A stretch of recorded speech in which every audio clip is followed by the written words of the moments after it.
welcome to Norwood News. Today is Friday, June 23rd, and I'm your host, Kristen McDonald. It is great to have you with us as we end another week here in Norwood.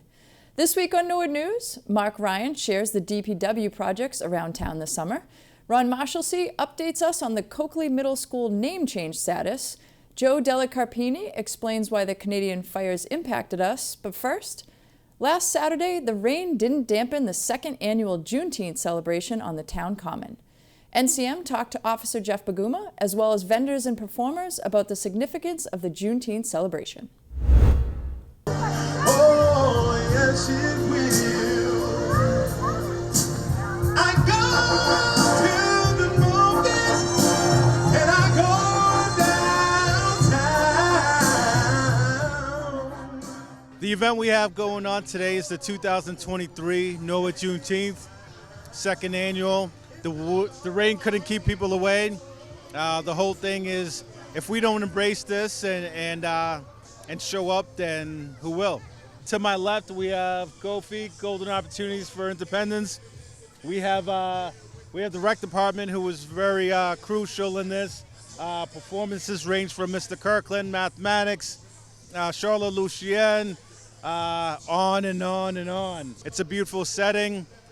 People keep trickling in and enjoying the moment, the good vibes, and celebrating together. We're here to support Jeffrey in any way we can. We truly believe in his mission of uniting people in the community, and this is just a beautiful thing. The culture of our country right now is really kind of sad, and we need more of this. We need to come together. We're way too divided, and it's really, really important that we look beyond ourselves and unite and have more fun together, and events and things that bring us out, and ways to engage and enjoy each other's company. My business name is Fusion Dolls, and I studied Fusion Dolls because when I was younger, I didn't have dolls that looked like me. I used to want my hair to be different. I even managed to perm my hair when I was younger, and it wasn't until I got older that I started to really love my hair, and that's where Fusion Doll was born. So we located at Westgate Mall, but we always do like events when we first started. So when they reach out to us, so I was like, yes, of course, Juneteenth is like very exciting for us to be able to be here because it connects us all. Like, music really connects us, food and the culture, everything. It's really important for us to have like great events like that in the community, because we from different cultures. It's nice for us, all of us, to come together. We are a Boston-based dance group, but we are dancers from all over the nation. Our mission is to spread the spirit of movement and dance to the young and old. And so we do shows for the community. We've done shows like the MFA, and honestly, wherever movement and music will take us, that's where we are. Of course, we like to get everyone engaged, and we start off with a freestyle to get everyone moving. And we actually started a set that I choreographed along with my dance members. We like to throw in some hip hop, and of course, we have our love for Afro and all types of music.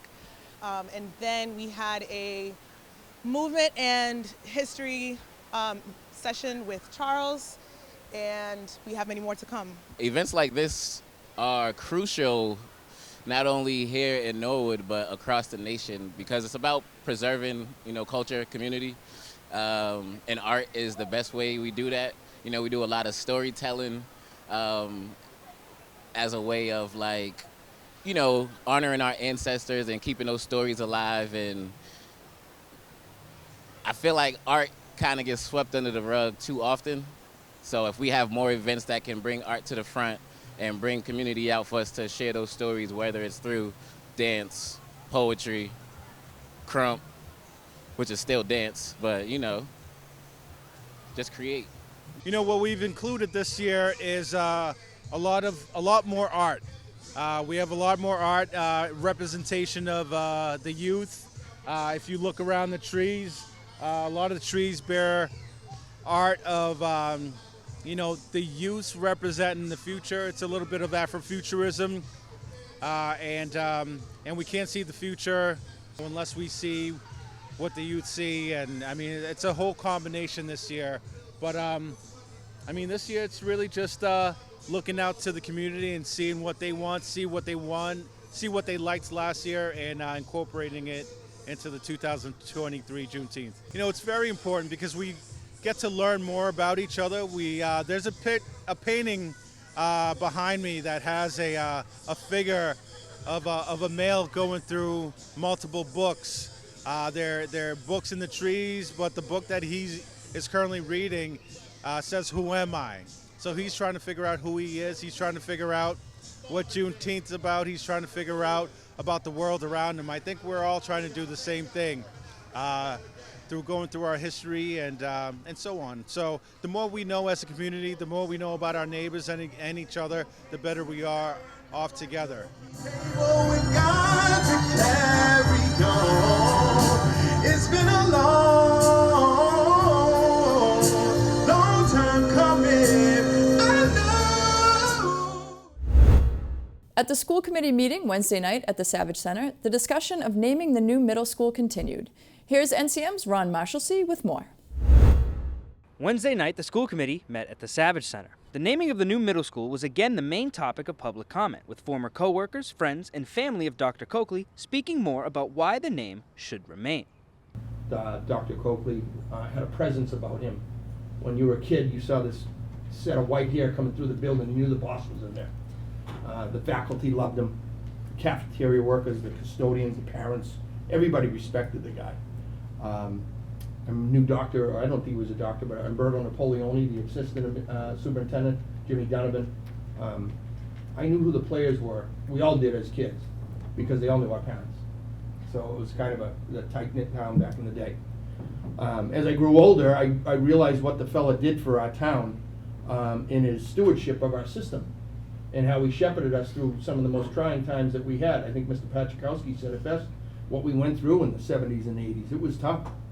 In the early 80s, excuse me. It was tough. A lot of things were happening, and to have a steady hand at the helm was a blessing. The F.A. Cleveland School was named for a noted educator, economist, and financial strategist who accomplished much for Norwood, Frederick A. Cleveland. The George F. Willard School, named for an icon, George Willard, who through uncanny vision greatly improved the community and business, municipal reforms, and planned a downtown format as it is today. So I ask this, in time, if either the Cleveland or Willard schools were to be replaced in time, will the new schools retain their names or not? I would hope that they would retain the name of these two great people. These outstanding gentlemen were followed by Dr. Philip O. Coakley, who served as superintendent of schools for 18 years and was instrumental in the planning, construction, addition, and renovations of a number of our schools. More importantly, he was an astute educator, open-minded, approachable, and highly respected by all who knew him. He was a mentor to me, as well as to former administrators. Serious consideration should be given to retain the name of the new school as the Philip O. Coakley Middle School. Thank you. Throughout the whole process, the name Coakley was embedded noticeably throughout the process. Never was it inferred, and there was opportunity, that there would be a name change. That is why I am so dismayed to be here tonight advocating that you keep the Coakley name. I urge you to keep the Coakley name and finish your middle school project with the integrity and transparency that you started with. The act of naming a school building is an important one. The name should impart a sense of dignity, respect, and trust, such that all citizens and students who enter the building feel they have arrived at a welcoming community space of learning. It has been barely one generation since the Norwood School Committee, of which I was a part at the time, renamed the Norwood Junior High building after Dr. Coakley, the former superintendent of schools for nearly 2 decades. Naming the school coincided with a shift away from the junior high model of learning to the development of an educational model geared for the middle school student. Because of this educational change, the school committee felt that the middle school naming was timely and chose Dr. Coakley as the most appropriate name. Therefore, it is difficult to hear that the committee's naming of the middle school is being considered negated so soon. Philip O. Coakley was a 20th century life. He was a native son. Born in Norwood in 1918, he grew up here during the Great Depression, graduated from Norwood High in 1936, and served in the Navy in World War II. He was part of what some now call the greatest generation. Having worked in all levels of education, he returned to his hometown as superintendent of schools. During his tenure, the school saw unprecedented growth, experienced unexpected crises, and faced the beginnings of consolidation. His was a life worthy of remembrance. To change the name of the Philip O. Coakley Middle School simply because the building is being replaced seems baffling. Perhaps the school committee may wish to examine all school building names for their significance and continued relevance, but that would be a purposeful discussion for another day. At a time when across the country, individual and family names are being stripped from institutions because of intolerance, criminal behavior, and traitorous acts, it seems particularly inappropriate to remove the name of a good and honorable man who served his country and his community well. Later in the evening, the committee read off the 20 names from the 241 submissions they received from their survey, as well as reminding the residents of Norwood where the idea for changing the name actually came from. Just to update, at this point in the process, we had asked that the 21st would be the last day to collect names. The purpose of the information on the website and the responses was just to suggest names. So what I'm going to do right now is just two things. I will read the list. There are about 20 names that have been suggested. What I'm hoping to do with that next is we'll publish just the formal list, and I'll ask to upload it to the website. I'll include the name and just the blurb that comes with it. So just right now I'm going to read the list.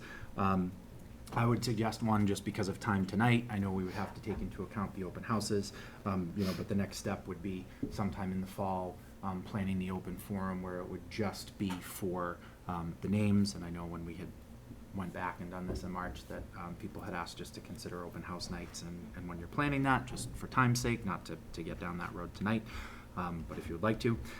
So Coakley was one. I'm going to pronounce some of these wrong. I apologize. The Chickatabat Middle School, Norwood Middle School. I always get some of these schooly McSchool face. Norwood Junior High.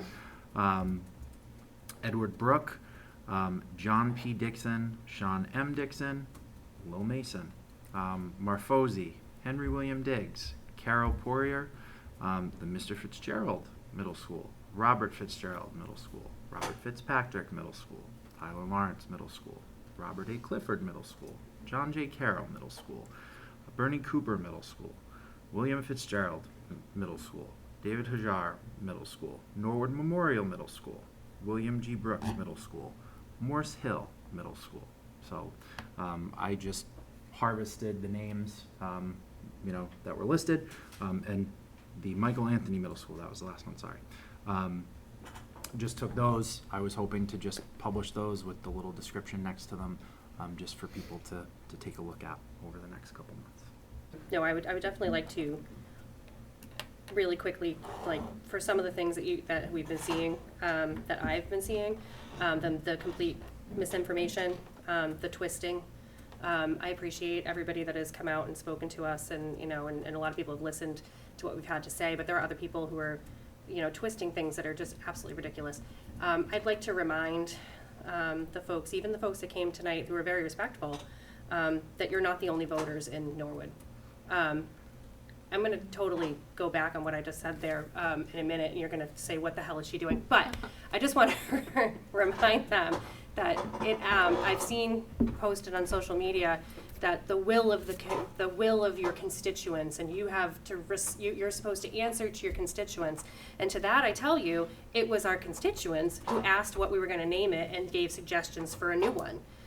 So as little as some people want to hear this, there are other people in the community that had, and this was in no way to remove a name. It was, oh, we're building something new. Well, what's it going to be? What's it going to be named? Like, it wasn't ever malicious to remove a name.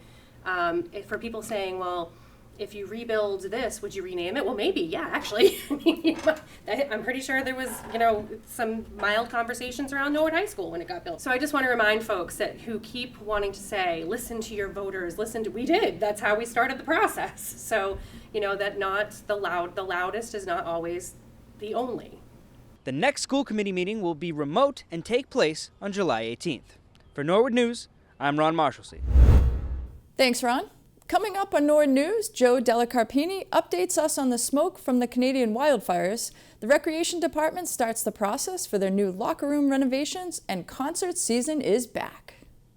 Library Director Clayton Cheever delivers the moral moment every month on Norwood News, letting residents of Norwood and library patrons know what is going on each and every month at the library. Make sure you follow NCM and Norwood News to know when Clayton delivers the moral moment. Earlier this year, Norwood lost beloved former town manager John Carroll. NCM has been working on a story about John and was able to catch up with John's oldest son, Matt. Matt explains how much Norwood meant to his father.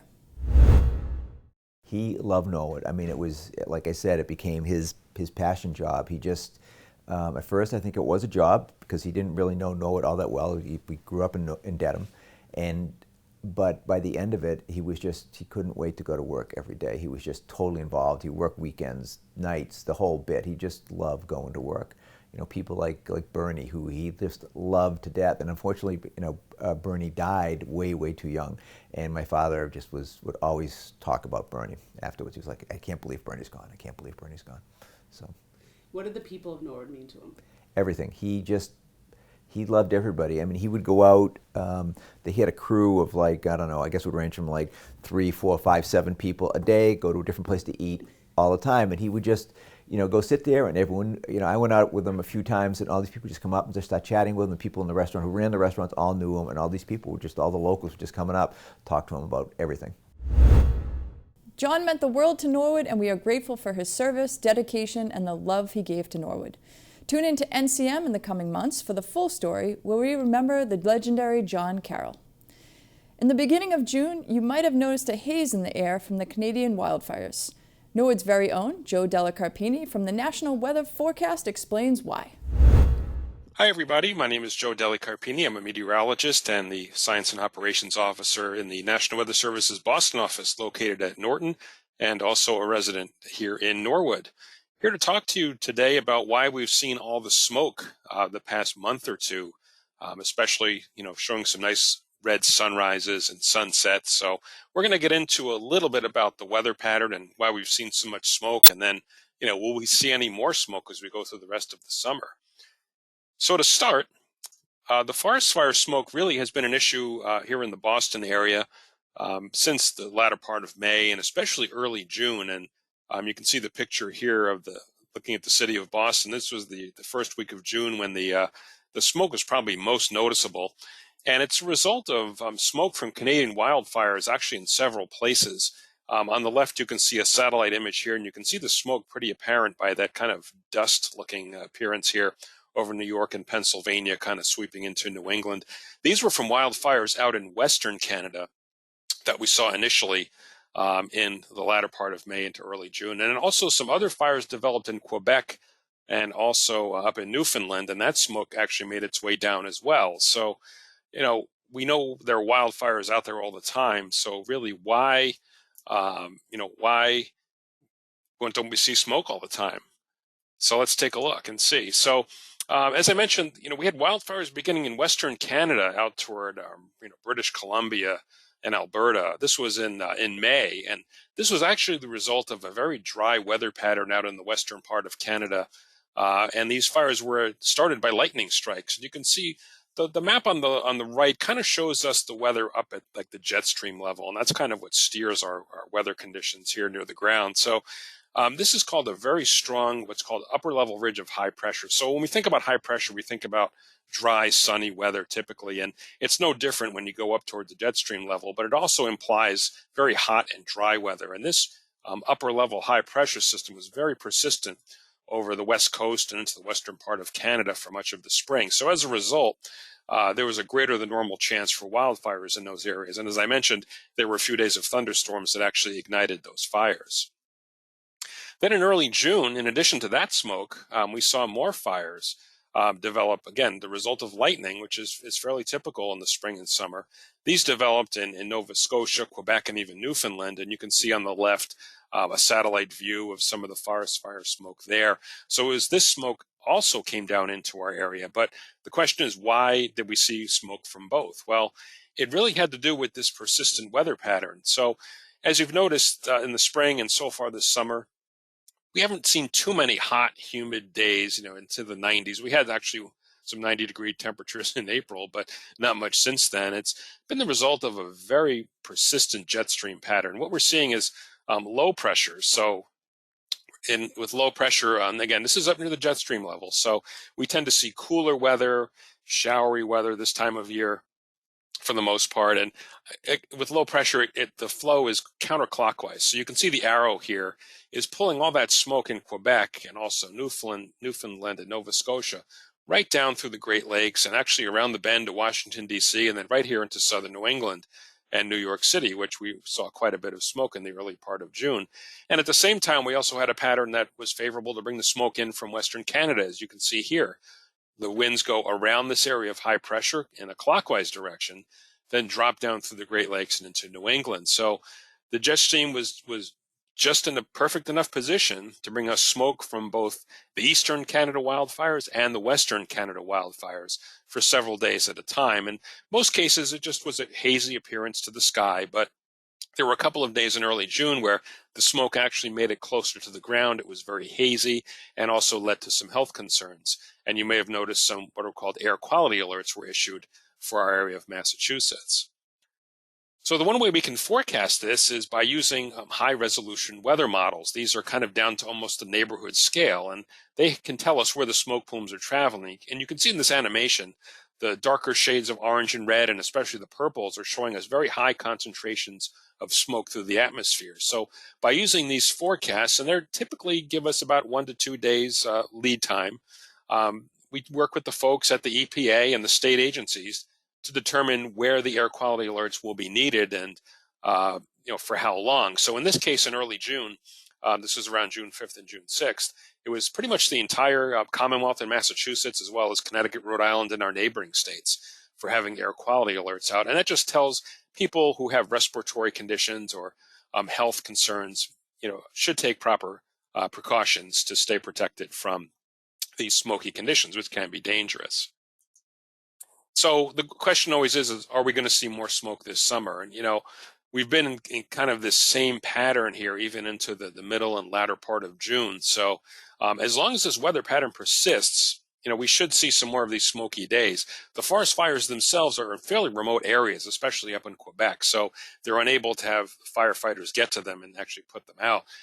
They're more being contained. So we expect to see smoke throughout most of the summer, continue to travel down throughout the United States. Where exactly it goes will depend upon kind of what we call our upper air pattern or the winds at our jet stream level.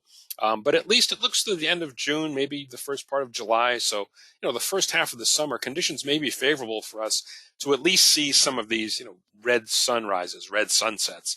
Does it get worse than that? We'll just have to kind of wait and see. But at the very least, we should see, at least a few more smoky days as we head through the summer. So it is important, to take proper precautions. And for more information, you can go to a great website called airnow.gov. You can monitor the latest conditions. There's a searchable map here that you can click on and kind of find out how the air quality is on a particular day and where the smoke is. And also it provides safety tips too. If you do have respiratory ailments and need to take extra precautions, it'll tell you exactly what to do. So airnow.gov is a great website, a great reference to go to, not just for smoke, but even for air pollution as well. All the forecasts are provided there. So that's a look at why all the smoke here in the Norwood area for the spring and summer. Again, if you have any questions, feel free to drop me an email. My email address is right there. I'm Joe Deli Carpini from the National Weather Service in Boston and a Norwood resident. We'll talk to you next time. Thanks for listening. Norwood's 2023 Independence Day celebration will be held on Tuesday, July 4th. The doll carriage and bike parade kicks off from the gazebo at 1 p.m., followed by the Carolyn concert at 2 p.m. with Norwood's own Lee Leach and Margaret Angelini of Wellesley College. Norwood's annual Firecracker 5K road race will start at 5 p.m., and at 5:30, the annual 4th of July parade will kick off from the Coakley Middle School, making its way down Washington Street to the town common. NCM is excited to be carrying this event live. Norwood News will be right back after this break. Lights Camera Summer is NCM's summer video workshop, where kids entering the 6th, 7th, or 8th grade can learn basic video production skills such as using a camera, editing, and how to tell a news story. This workshop will start on July 24th and go to the 27th, starting at 9 a.m. and ending at noon. Registration is now open, so be sure to sign up soon before spots get full. Email megan@norwoodcommunitymedia.org with any questions or concerns and to sign up. Hope to see you there.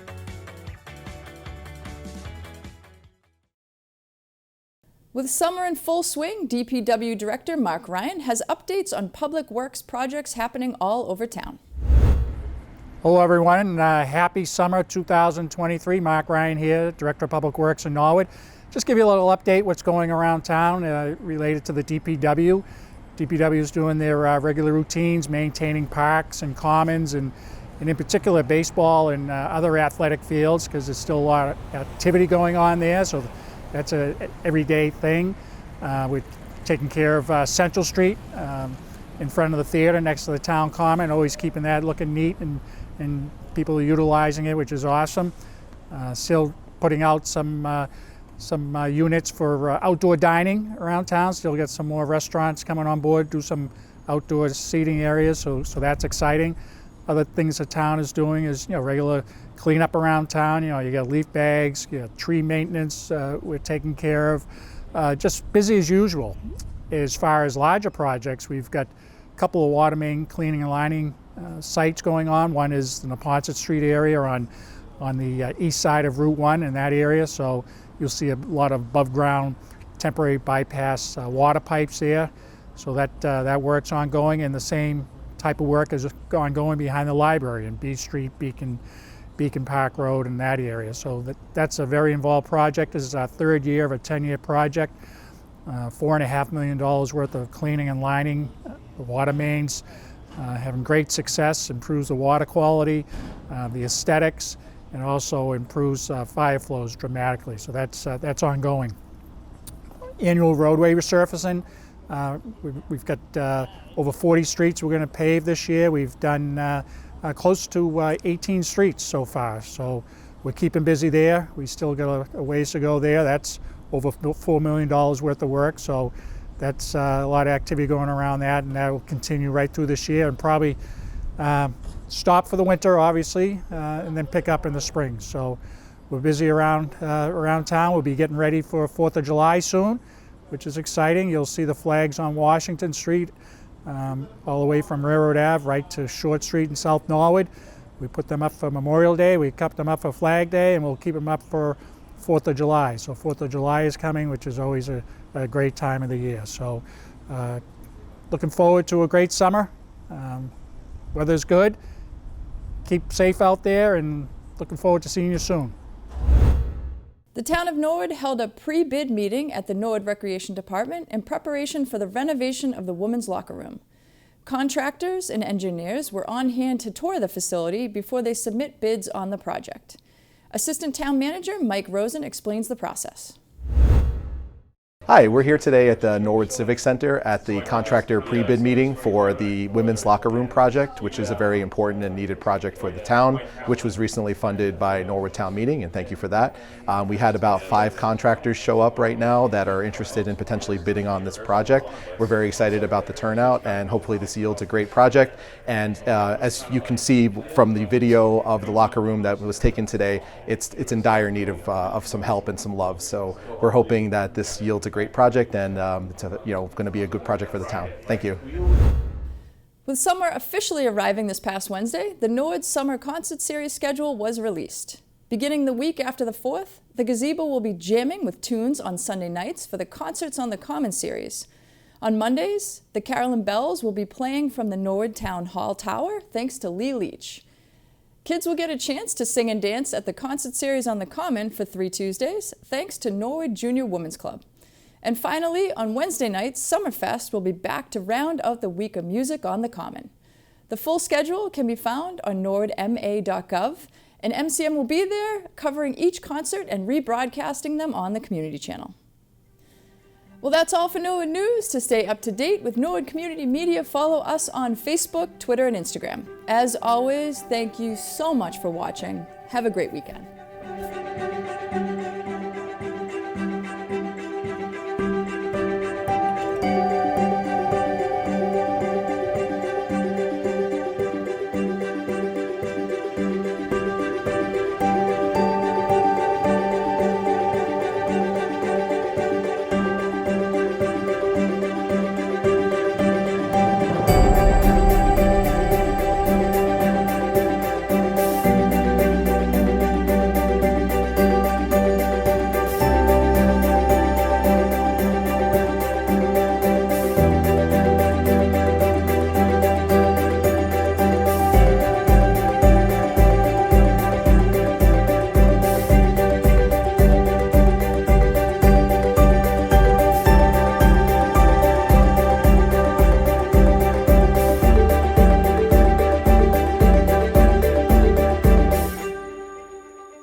Norwood.